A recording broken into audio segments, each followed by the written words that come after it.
우리는 어디서 온 것일까? 태초의 인류는 어디서 시작된 것일까? 우리 민족은 어디서부터 이동해 온 것일까?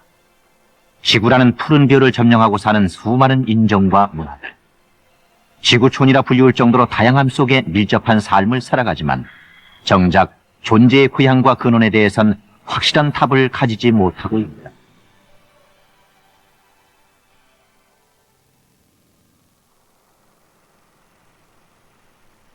인류의 유산으로 물려받은 수많은 경전과 기록들.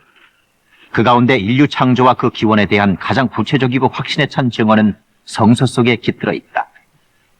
성서에 의하면 하나님은 타락한 인류에게 대홍수로 심판했고 그 심판에서 구원받은 이들은 노아의 방주에 탄 8 식구뿐이었다. 그들로부터 인류는 온 세상에 퍼져나갔던 것이다. 그 노아의 방주가 홍수에 휩쓸려 도착한 곳은 바로 아라랏산. 우리 민족의 기원을 찾았다는 탐사의 첫 목적지는 바로 창세기의 현장 아라랏이었다.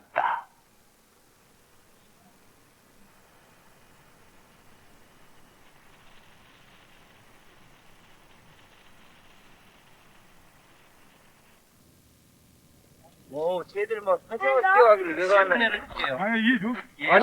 앙카라로부터 1000km 정도 떨어진 터키 동부 고원에 위치한 아라랏이 손에 잡힐 듯 다가왔다. 달려가길래 나는 뭔 일 있나 했더니. 해발 5165m로 활동이 중단된 휴화산인 아라랏 정상은 만년설과 구름으로 덮여 장엄한 분위기를 연출하고 있었다.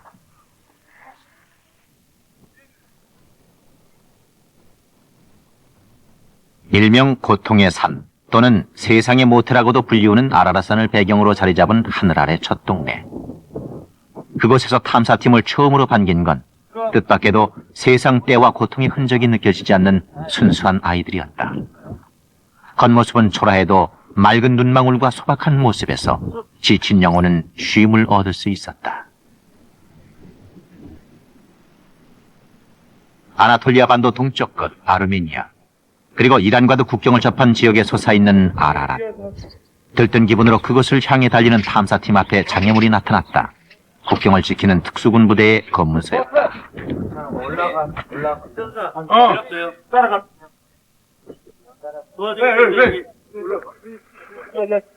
야, 저기 있다. 군인들은 아라랏에 오를 수 없다고 했다. 외국인에게는 등반이 금지됐고 현지인조차 군 당국의 허가를 받아 겨울에만 등반이 가능하다는 것이다. 이 사람들한테 부탁을 위해 올라갈 수 있게 내가 도와줄 수 있게 내가 모를 때. How far can we go up high? 중간까지만이라도 올라갈 수 있는지 간청해봤지만 군인들은 허락을 해주지 않았다. 아라랏에 오르기 위해 수만리 먼 길을 달려왔는데 낭패였다.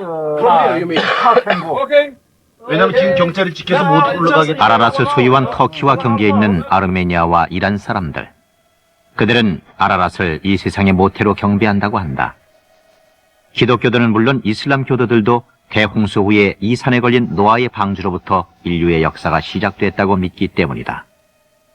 그러나 1829년 파로트가 처음 등장한 이래 많은 이들이 우리처럼 아라랏 탐사를 꿈꾸었지만 좌절해야 했다. 터키 군대가 이 성스러운 산을 둘러싸고 있기 때문이다. 실망한 채 아라랏 근처의 한적한 소도시 도그베야지티에 머문 탐사팀은 이곳에서 아라랏을 여러 번 등장한 적이 있는 에르툴씨를 만나는 행운을 얻었다. 아라랏에 매혹되어 이 마을에 산다는 에르툴씨로부터 방주에 대한 정보를 얻은 것이다. Judy Mountain. Yeah. So you can explain about this. And my third question is, according to the Bible, Noah's family arrived Mount Ararat. Yeah. So how do you think about that? There is it something like we just say for the archaeology part is that if we look, Oh. we just have it for this side is that for the Ararat, that's to be archaeology part, and Yeah. which is it James Irwin, he was American astronaut and he found it for the Kurdish villages, name is it mountainside, it was Judy Mountain. And they believe that say is it that it's the Noah's Ark, but maybe it's second point in there. 그러면 그 노아가 이곳에 살았다고 어떤 뭐 증거가 있을까? 어떤 is there any evidence for Noah's life here? It is, yes, there is it they have for the Noah's site is it here, like for the we believe also. It's we believe also there is it people that around here also they believe there is it Noah's Ark is it life is it here. And then is it for the 미국의 third side? 고고학자, They coming 탐험가 등이 from 찾아낸 방주의 maybe 흔적은 뜻밖에도 아라랏이 아닌 그로부터 24km나 떨어진 주디산이었다는 에르툴 씨의 얘기다.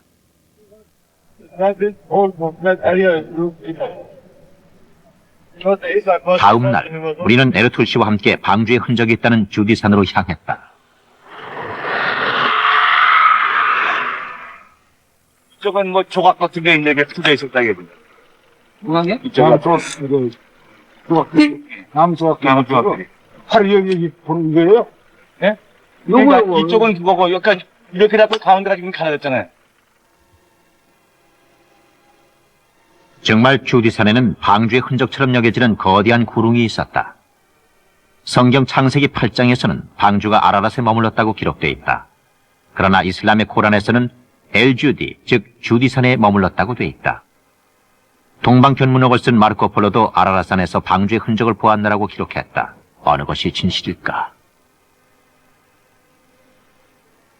우리의 의문에는 무관심한 듯 건너편 아라랏산은 여전히 깊은 침묵 속에 우뚝 솟아있을 뿐이었다.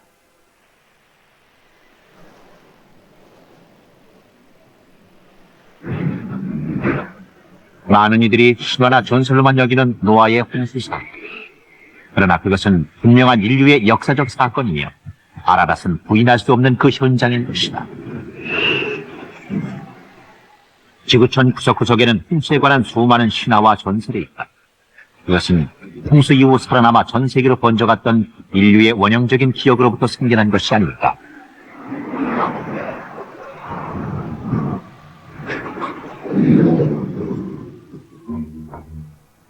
(1976년) 주디산에는 큰 지진이 일어났다. 다른 곳은 다 무너져 내렸지만 이상하게 한 부분만은 그대로 남아있는 곳이 있었는데 그 남은 부분이 꼭 배의 밑바닥처럼 돼 있었다. 1984년 미국의 론 와이어트와 파셜트는 이곳에 와 측량까지 하며 면밀히 검토한 끝에 이곳이 방주 자리였다고 발표해 화제가 됐다. 당시 조사단은 암석 위에 새겨진 이 흔적을 조사한 결과 길이 164m, 높이 42m의 배가 머물렀던 곳이라고 주장을 했다. 이 수치는 성서에 나와 있는 노아의 방주 규모와 흡사한 것이다.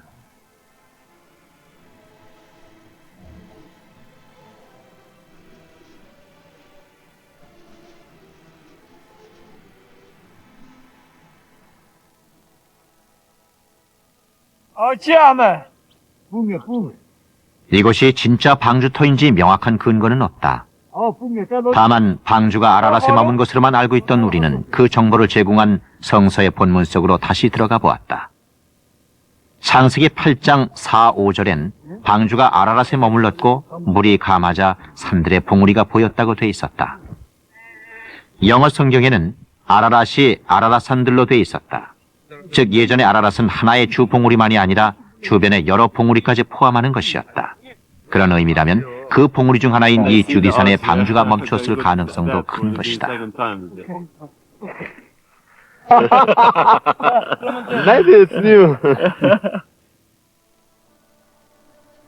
먼 고대의 화석 같은 우리와는 아무 상관없을 것만 같은 노아의 홍수와 방주라는 이야기가 오늘을 사는 우리에게 어떤 의미를 가지는 것일까?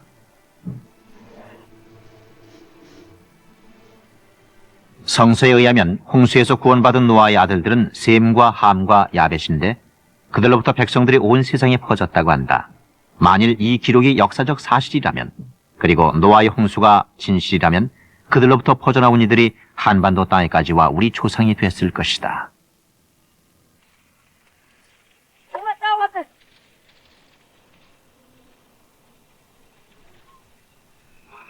탐사팀은 아라랏을 서쪽으로 돌아 노아의 가족이 정착해 살았다는 유젠겔리 마을을 찾았다.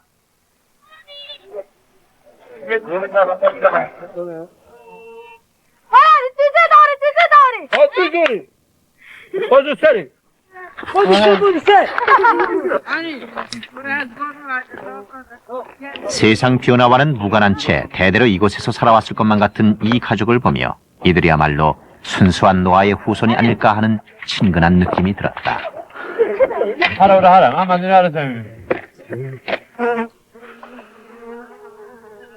어쩌면 노아의 가족도 이 마을에서 농사를 지으며 하늘이 주신 새로운 삶을 꾸려갔을 것이다.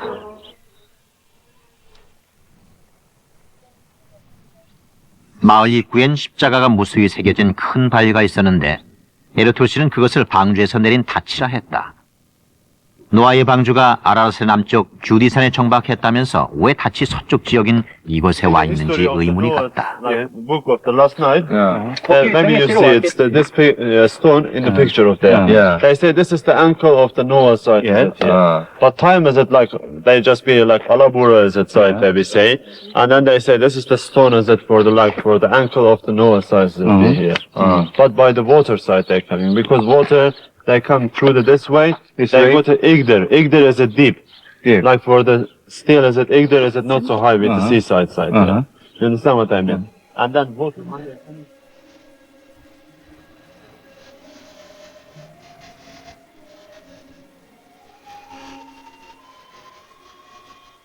유젠겔이라는 노아의 마을도 본래는 기독교 국가인 아르메니아 지역이었다. 때문에 아르메니아 교회 교인들의 무덤들과 비석들이 많이 남아 있었다. 아마 그들은 노아의 흔적이 있는 이곳에 사는 것을 큰 축복으로 생각했을 것이다.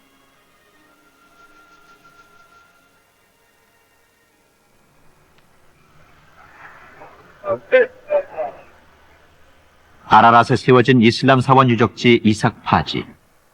이삭이라는 봉건 제후가 이곳에 사원을 세우고 매년 제사를 드린 곳이다.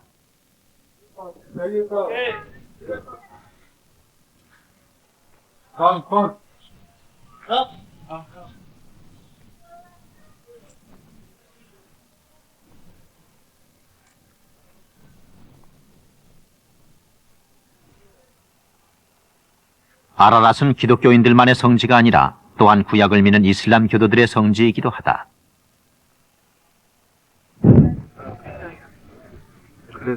아라랏에는 거세고 강한 바람이 끊이질 않는다. 그럼에도 그 무엇이 이 황량하고 거친 산을 기독교와 이슬람교 모두에게 중요한 성지로 만든 것일까? 그것은 인류의 조상인 노아와 그 가족들이 이곳으로부터 새 출발을 했기 때문인 것이다. 이삭 파지 사원을 창nom으로 바라볼 수 있는 이곳은 대대로 이 아라랏에 살아온 탄 씨의 집이다. 몇 마리 안 되는 양과 소, 사남 삼녀를 힘겹게 기르며 사는 탄 씨는 먼 이국 땅에서 온 나그네들을 그 옛날 그들의 선조들이 그리하였듯이 반갑게 맞이했다. 사랑한 자식 마실까? 잘? 많은 아이들을 기르기가 힘들다고 푸념을 했지만 탄 씨는 둘째 아들이 도구베아지트 초등학교에 들어갔다고 입학 증서를 내보이며 은근히 자랑을 했다. 모두들 세속도시로 떠나는 이 시대에 아직도 외딴 오지를 지키는 순박한 탄 씨 가족의 모습에서 물질의 풍요가 결코 삶의 궁극은 될 수 없음을 생각해 볼 수 있었다. Bye-bye.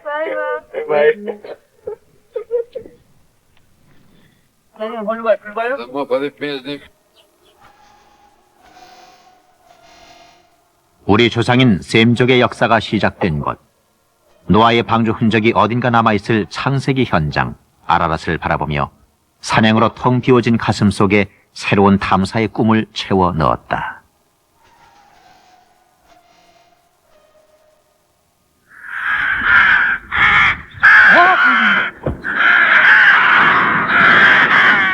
다음 날 아라랏을 한 번 더 보고 떠나려 하는데 갑자기 요란스런 까마귀 떼들이 하늘로 솟아올랐다.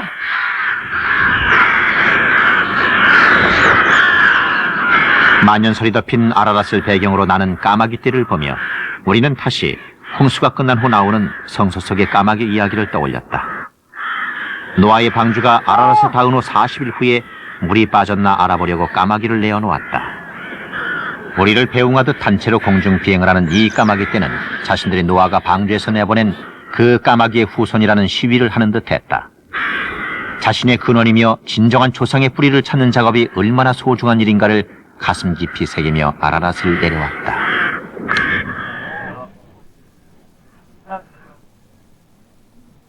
우리 민족의 기원은 어디서부터 시작된 것일까? 이 문제를 푸는 것이 진정한 역사를 바로 세우는 일이요, 헝클어진 우리의 삶을 회복하는 것이란 순수한 믿음을 가진 창조사학회 회원들이 탐사길에 올랐었다. 성서의 역사에 입각한 탐사 루트와 기초적인 정보, 순수한 열정만으로 시작된 탐사의 노정은 고되고 결코 만만치 않았다. 그러나 아라랏을 내려와 요르단의 암만을 거쳐 이라크로 향하는 사막을 달리면서 우리는 새로운 기대감에 젖었다. 창세기 11장에 의하면 홍수 이후 노아의 자손들은 온 땅에 퍼져갔고 그들이 동방으로 옮기다가 시날 평지를 만나 거기 머물렀다고 돼 있다. 그 시날 평지는 지금의 이라크 유프라테스와 티그리스 강 사이로서 옛날 메소포타미아 지역인 것이다.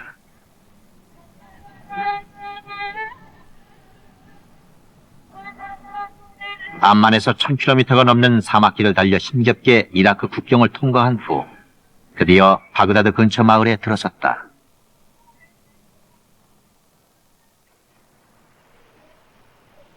걸프전으로 인해 7년 이상 경제적 봉쇄를 당한 이라크 사람들의 삶의 풍경은 남루했지만 그들의 표정만은 밝고 여유 있어 보여 무척이나 친근한 느낌이 들었다.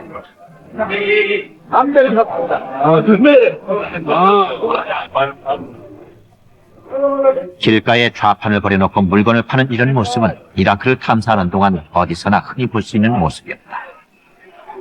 세계 2위의 석유 매장량을 가진 나라요, 수메르, 메소포타미아 문명, 바벨론이라는 거대한 제국의 후손임을 자부하는 이들의 현재 모습은 비록 초라함 뿐이었지만 자기들 조상의 역사와 문화에 대한 자긍심만은 대단했다.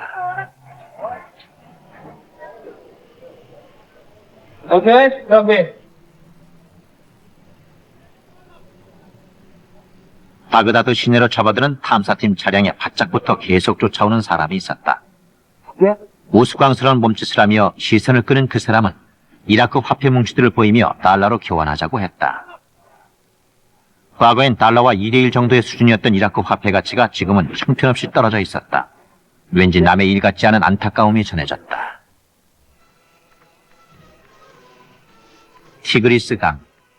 성서에선 에덴 동산에서 발원한 4강 중 하나인 이 티그리스는 우리의 한강처럼 이라크의 수도 바그다드를 흐르고 있었다.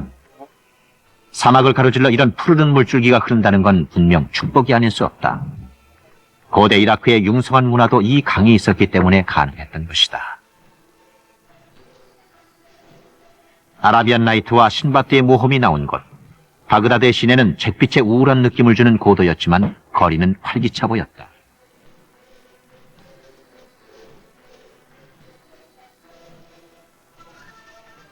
걸프전 당시 전쟁의 실상이 생생하게 중계되고 외국인 기자들의 숙소로 사용되어 유명해진 알라시드 호텔. 탐사팀은 고된 여정의 짐을 이 의미 있는 호텔에 풀었다.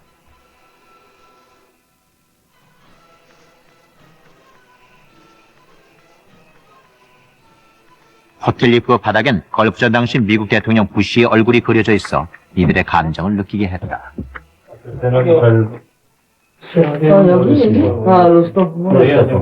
여기부터 강따라 호텔에 도착하자마자 앞으로의 탐사 루트에 대한 작전을 짰다. 지도상으로 본 노아의 방주가 있던 아라랏으로부터 극동의 한반도 땅까지 이동 거리는 멀고도 먼 대장중이었다. 탐사팀은 그 노정을 추적하며 우리의 조상이 남긴 문화의 흔적들을 찾아보려는 것이다.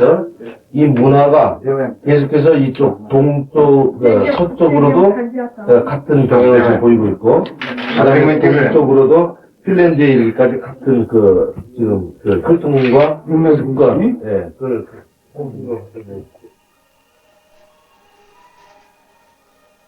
창세기 11장에 의하면 아라랏에서 시날 평지로 이동해온 이들이 거기 거하며 성과 대를 쌓았다고 한다. 그것이 바벨탑이다. 탑을 쌓아 하늘까지 이루고자 했던 그들의 교만에 하나님께서 진노하셨고 바벨탑 사건 이후 노아의 후손들은 다시 이동했다고 전해진다. 바로 그 바벨탑 사건의 현장, 시날 평지를 향해 탐사팀의 노정은 계속됐다. 바벨탑 현장으로 가기 위해 먼저 바그다드 남쪽 90km 지점에 있는 도시 바벨론을 찾아갔다. 우선 이름이 서로 연관이 있었고 바벨탑을 건설했다는 함의 자손 니므롯을 비롯해 후기 바벨론의 느부갓네살 왕이 이곳에 도읍을 정했기 때문이다. 그럼 이 스트라타가 막 왜냐면 이게 지금 층이 계속 올라갔기 때문에 바벨론은 이라크의 대표적인 유적지다. 인류 최고의 베스트셀러인 성서의 창세기부터 요한계시록까지 그 이름이 언급되어 있을 뿐 아니라 이곳에 도읍을 정했던 바빌로니아 제국이 인류 역사에 끼친 영향은 너무나 컸기 때문이다.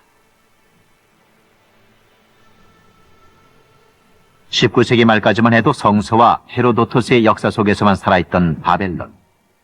1899년 성서의 기록이 사실일 것이라 믿는 독일의 학자 칼데바이의 탐사로 그 역사적 실제가 밝혀졌다.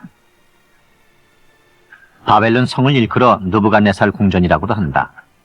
느부갓네살 왕에게 함락된 예루살렘의 귀족들도 이곳에 끌려왔는데 그것이 바벨론 포스다. 카딘기어라. 바벨론은 그 단어 자체가 신의 문이라는 뜻을 갖고 있습니다. 바벨로니아 사람들은 바벨론을 신의 문이라 불렀다. 이름 그대로 그 성은 신들의 땅이었다. 성 안 그 어디나 신들의 조각과 이름이 붙어 있었다. Yes, stone. 500개가 넘는 방을 자랑하던 이 궁전이 지금은 외벽만 남았고 오랜 세월 견뎌온 마모된 문자들이 인간 영화의 일장춘몽을 되새겨주고 있다.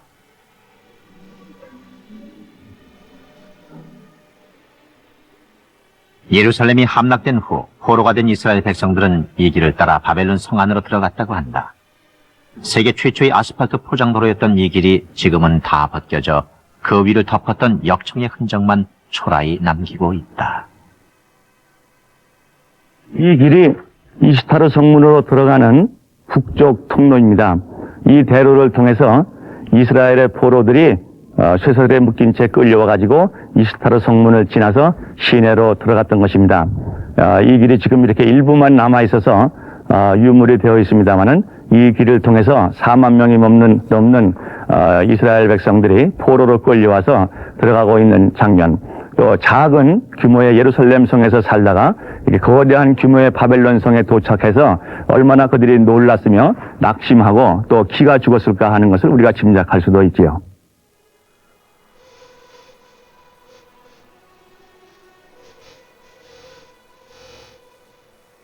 우리가 바빌론의 여러 강변 거기에 앉아서 시온을 기억하며 울었도다. 시편 137편의 이 노래는 이스라엘 민족에게 바벨론이 뼛속 깊이 스며있는 고통과 한이 어린 땅임을 잘 알려준다. 바벨론으로 끌려온 이스라엘 포로들은 이 유프라테스 강변을 바라보며 고향 예루살렘을 그리워했다. 그리고 바빌론을 저주했다. 그 저주의 응답이었을까? 히브리인들이 포로로 끌려온 지 59년이 되던 해 페르시아의 왕 고레스가 이곳을 점령하고 포로들을 해방시켜준 것이다.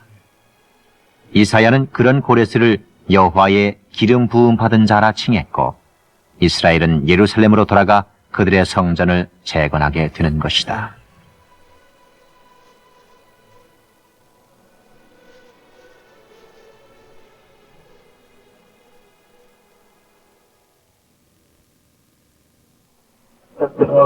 바벨론 성에서 조금 떨어진 바벨탑의 흔적을 찾아 떠났다. 길 이쪽 편향이 이쪽까지 길 저쪽까지 다 해야 돼요. 왜냐면 길에서부터 보니까 저 밑에는 완전 내리막길이더라고요. 흙으로 덮인 언덕 위에 검은 깃발을 단 작은 이슬람 사원이 길을 막아섰다. 모하메드의 아들인 알리의 무덤 자리에 세운 사원이다.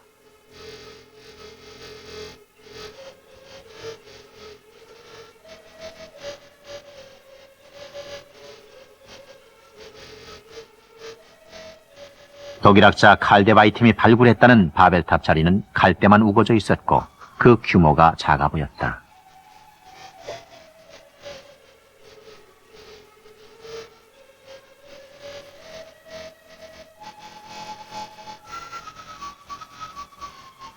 건너편에는 바벨론 성이 있었고 옆에는 에상길라라는 거대한 신전의 터가 있었는데 아무래도 이것은 바벨탑이 무너진 곳치곤 너무 작은 느낌이었다. 그 발굴터 맞은편 언덕 너머 에상길라라는 신전토에 올라갔다. 에상길라는 수메르어로 하늘을 향해 고개를 든다는 뜻이라 한다. 그런데 그 거대한 신전이 왜 무너져 버린 것일까? 전쟁의 포격 때문일까? 언덕에 올라 궁금해하는데 탐사팀에게 갑자기 한 소년이 다가와 새로운 소식을 전해주었다. 소년은 이 신전이 하나님의 저주를 받아 무너져 버렸다는 뜻밖의 말을 했다. 하늘을 향해 고개를 든다는 예상길라의 말뜻 또한 바벨탑과 연관이 큰 것 같았다. 바벨탑 또한 하늘을 향해 탑을 쌓다가 무너진 것이기 때문이다. 그 자리에서 술기 왕과 느부갓네살 왕 등 많은 역대 왕들이 신전 재건을 시도했다고 한다. 그러나 그 신전들도 모두 무너지고 말았다. 우리는 바벨탑도 에상길라 신전도 느부갓네살의 신전도 모두 무너져버린 바로 폐허의 터 위에 서 있었던 것이다. Ashes? Yes, exactly. Yes. 재라는 거예요. Yes. Finished. This is What remains is ashes. yes. No, it's heavy. No, it's heavy. 예상대 이 마치 무늬도 있다 이거. 세멘트 이렇게 굳은 것처럼 돼 있어요. 신전터에서 나온 흔적들도 진흙과 역청으로 구운 벽돌 등 성서가 증언하는 바벨탑의 형태와 유사한 것이 많았다. 바벨탑 현장을 목격했다는 그리스의 역사가 헤로도토스는 탑의 크기가 1스타디온, 즉 90m 정도였다고 기록했다. 그리고 그 탑 위에 제2, 제3의 탑이 세워졌고 그 형식이 8층에까지 이른다고 한다. 달라. 그 화려함과 다양한 구조 때문에 이 탑은 신성모독, 인간 교만의 상징으로 불려지기도 했다. 그러나 바로 이것이 온 세계 인류가 흩어져 나간 시작점이었다.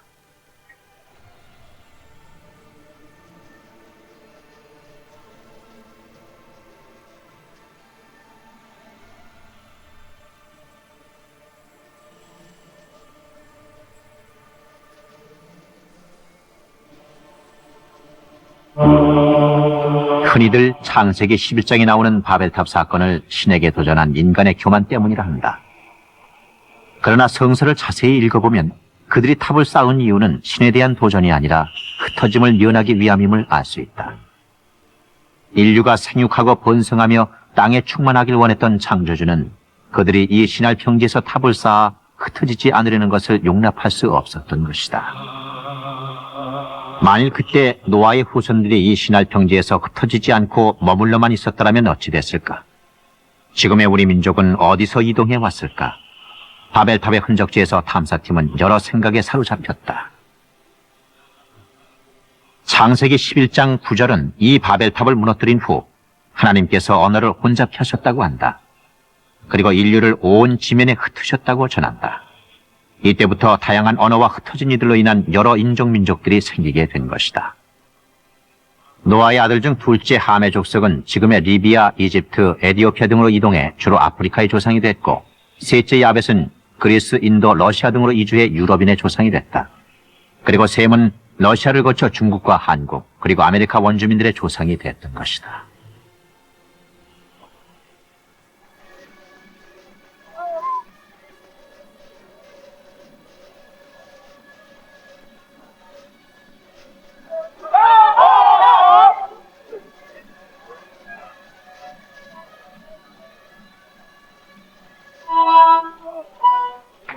바벨탑 사건으로 인류는 뿔뿔이 흩어졌지만 해마다 9월이면 세계 각지의 사람들이 이 바벨론을 찾는다. 바벨론 국제 페스티벌이 이곳 바벨론 야외 극장에서 열리기 때문이다. 이 축제는 느부갓네살의 영광을 재현해보겠다는 사담 후세인에 의해 87년부터 시작됐다.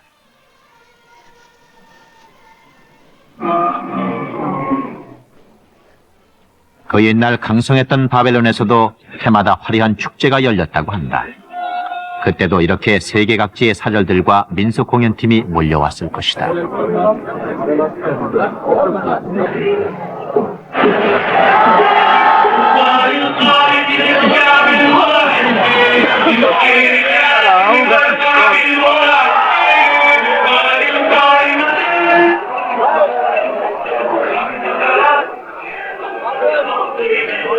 각국의 공연팀이 저마다의 흥에 취해 열기를 더해가는 순간 축제의 한마당 속에서 우리의 눈을 사로잡는 것이 있었다.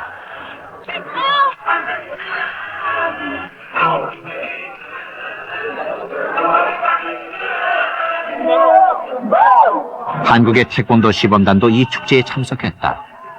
이라크인들은 태권도를 무척이나 좋아해서 코리아의 시범단 인기는 대단했다.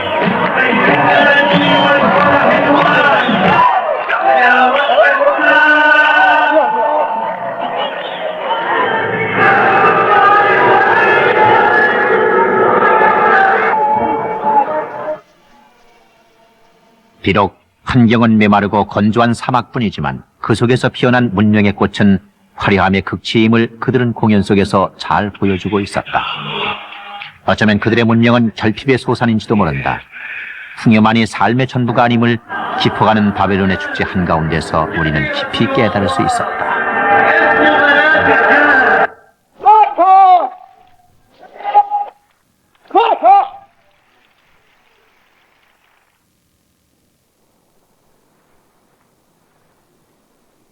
창세기 10장에 바벨탑 건설을 주도한 니므롯의 영토만 나올 뿐 그 어디에도 흩어진 이들의 이동 루트에 대해 기록해 놓은 건 없다. 그래서 우리는 우선 바벨론 이남에서 북부까지 진출해간 니므롯의 영토를 추적하기로 했다.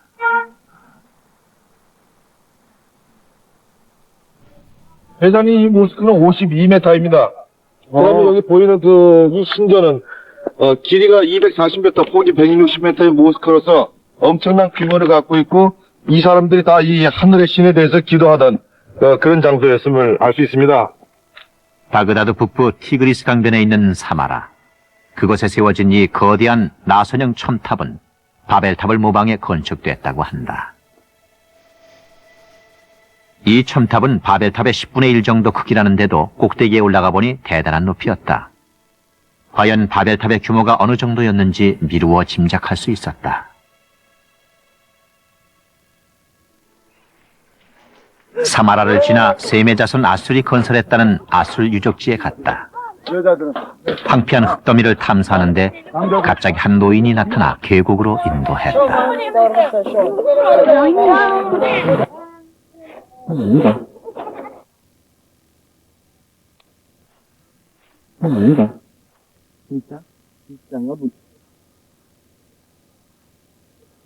귀신 멋있게 나타나네, 이렇게 하니까. 아, 수메리안 이거 뭐야? 글씨 나오네. 네, 소형 문자. 소형 문자. 노인이 보여준 것은 흙벽돌에 선명히 새겨진 슈메르의 쇠기 문자였다. 아술에 대한 슈메르의 영향을 한마디로 증명해주는 장면이었다. 지금 이 할아버지가 보여주고 있는데, 이게 지금 어떤 템플이에요? 그 신전일 가능성이 있는데, 어떤 신전이죠? 글자 보면은? 이게 아슈어 신전 같습니다. 근데 여기 보니까 예. 그 아슈르라는 글자가 여기 나오고 있고 이걸 밀랏이라고 있는데 밀랏은 그 아슈르에게 바친 조공을 말하는 거예요. 그러니까 아수르에 있는 왕에게 셈의 아들 아스루의 주거지였던 이 아술이 니므롯에 점령당하고 또 슈메르에게 정복당했다면 아술의 자손들은 상당수가 그 터전을 버리고 이동했을 가능성이 크다. 그렇다면 그 루트는 북쪽으로 계속 올라가 니느웨를 지나 아라라 쪽으로 갔을 것이다. 우리는 다시 북쪽에 있는 니느웨로 향하는 도중에 님누드에 들렀다.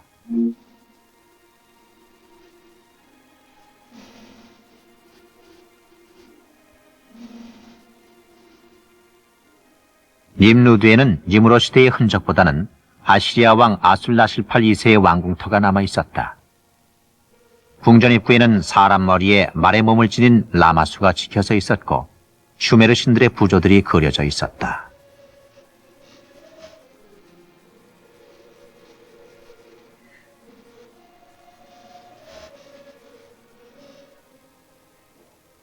아슈르나시팔 2세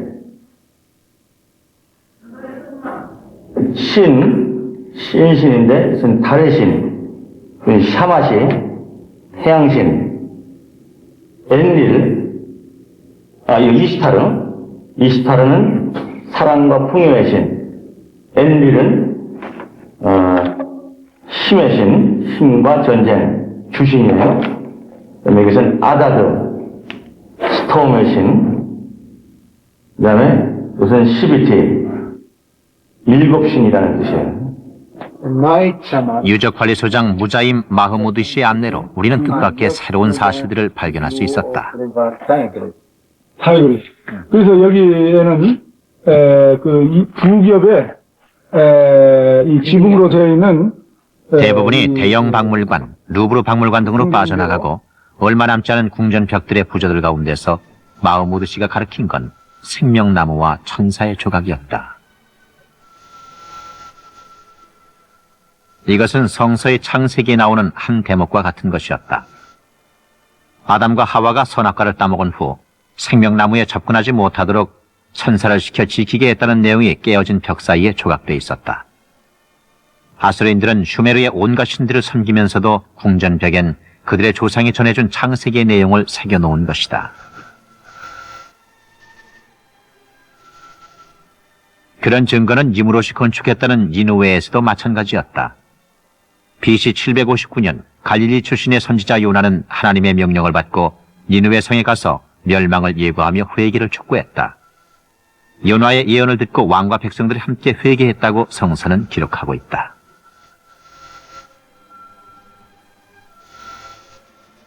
요나라는 성서 속의 인물을 이렇게 역사적 현장에서 만난다는 건 말로는 표현 못할 감흥에 젖게 했다.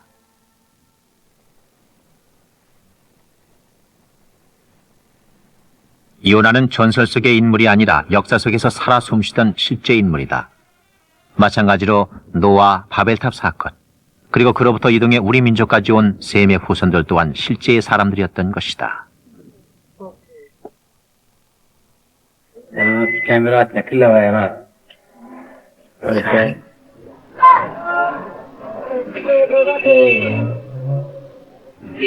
요나의 권고를 받아들인 니느웨 사람들의 신앙은 아직도 내려와 이 성 안에 있는 모슬지역 인구의 25%가 시리아 정교회 기독교도들이다.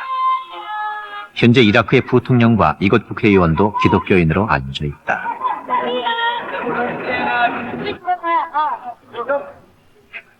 아랍어로 도착 지점이란 뜻을 가진 모슬은 오랫동안 교통의 요지로서 큰 역할을 했고 이란과의 전쟁 후엔 이라크 제2의 도시로 커졌다. 그러나 지금은 걸프전의 후유증으로 여느 도시처럼 침체된 느낌이었다.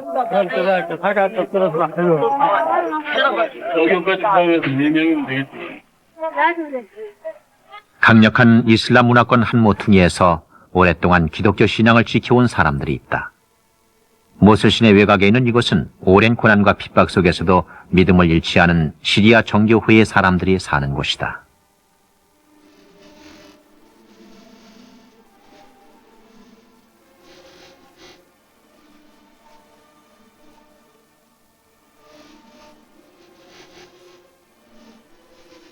벽이 해지고 장식이 다 떨어진 교회 외모는 초라하기만 했다. 그러나 자신들의 신앙과 진실을 지키기 위해 인고의 세월을 견뎌온 이곳 사람들의 채취를 느낄 수 있었다.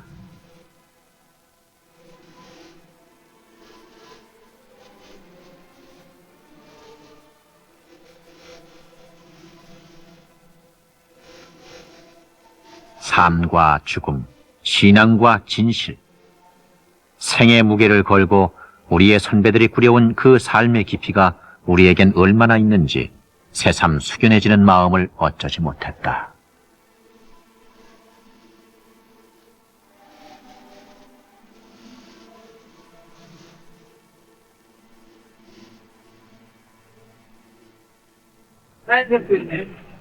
탑사팀은 모슬에서 역사적 감상에만 젖어 있을 수 없었다.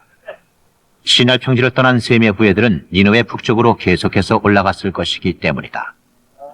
그러나 얼마 못 가 발길을 남으로 돌려야만 했다. 북쪽으로 가는 도로가 터키와의 국경 때문에 폐쇄돼 있었기 때문이다. 탐사팀은 이번에 아브라함이 살았다고 하는 메소포타미아 남부 지역으로 향했다. 그곳에는 주로 수메르 문화의 흔적이 남아 있었는데 그 첫 목적지는 성서가 아브라함이 살았다고 기록한 우루 지역이었다. 우루의 이 유명한 지구라트는 세계 건축사의 첫머리를 장식하는 건축물이다.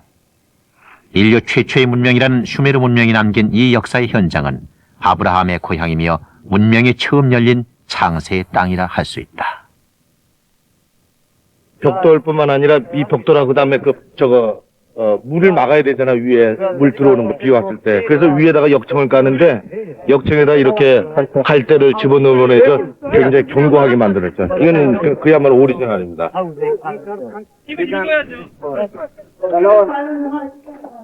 지구라트는 그 당시 사람들이 하늘을 향해 경배하던 신전이었다. 그러나 지금은 뜨거운 사막 한가운데 외형만 남은 관광지였다.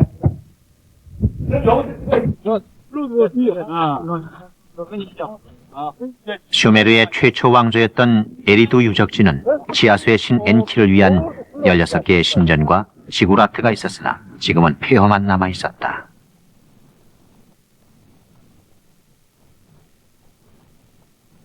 그 폐허에서 지금도 조개 껍질과 고동 껍질이 나오는 것으로 보아 이 지역에도 대홍수와 지각 변동이 있었음을 알 수 있었다. 슈메르인들은 문자를 창안한 최초의 민족이다. 갈대를 잘라 끝은 뾰족하게 한 다음 점토판에 쐐기 모양의 글자를 써서 기록했다. 그 문자 발명으로부터 역사의 시대가 열린 것이다. 헨리 프랑크포트는 문명의 기원에서 지구라트는 산과 같다고 했다. 슈메르인들은 산과 같이 높은 곳을 성소라고 생각하고 숭배했던 것이다. 그것은 그들의 조상 노아가 높은 아라랏산에서 새 삶의 지평을 시작한 것에 대한 원초적인 그리움 때문이 아닐까.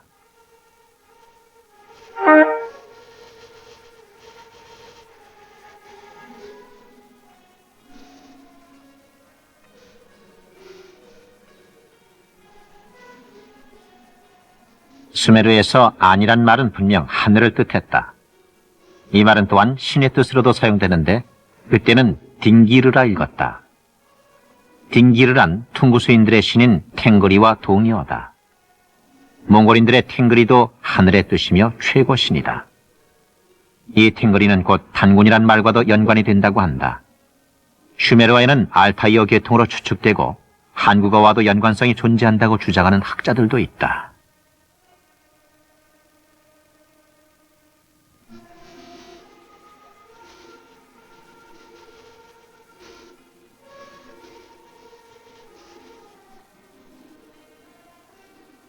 수메르 문명의 전성기였던 우루 제국 왕조가 탄생하기 직전 기원전 2333년은 우리 민족사에서 단군이 탄생했던 시기다.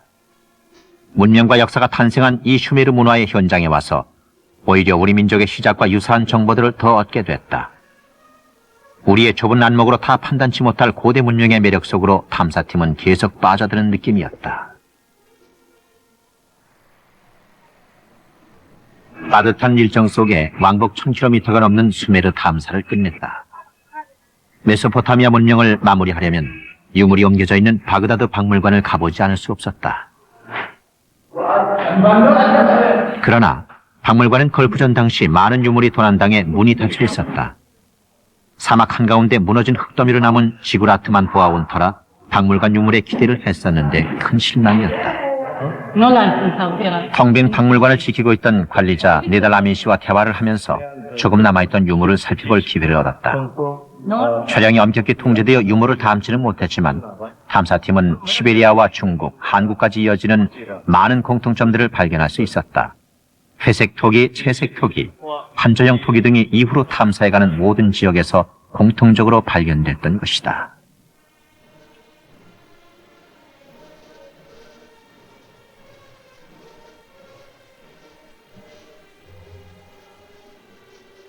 우리 민족은 어디서부터 시작된 것일까? 한민족의 기원을 성서가 제시하는 셈족의 이동 루트에서 찾으려 했던 탐사팀은 아라랏에서 메소포타미아 문명에 이르는 머나먼 여정을 숨가쁘게 달려왔다. 무려 4000km 가까이 되는 강행군 속에서 많은 장애물을 만나야 했지만 진정한 조상의 발자취를 찾으려는 탐사팀의 갈증을 막아서진 못했다. 니느웨에서 북상하다가 터키 국경에서 막혔던 그 아라랏으로 다시 나아가기 위해 시리아로 향했다. 먼 이국 땅에서의 긴 여정이 쉽진 않았지만 바울이 회심했다는 다마스커스, 아브라함이 살았던 하란, 그리고 어디선가 기다리고 있을 우리 조상의 흔적에 대한 기대가 지친 어깨를 떠밀고 있었다.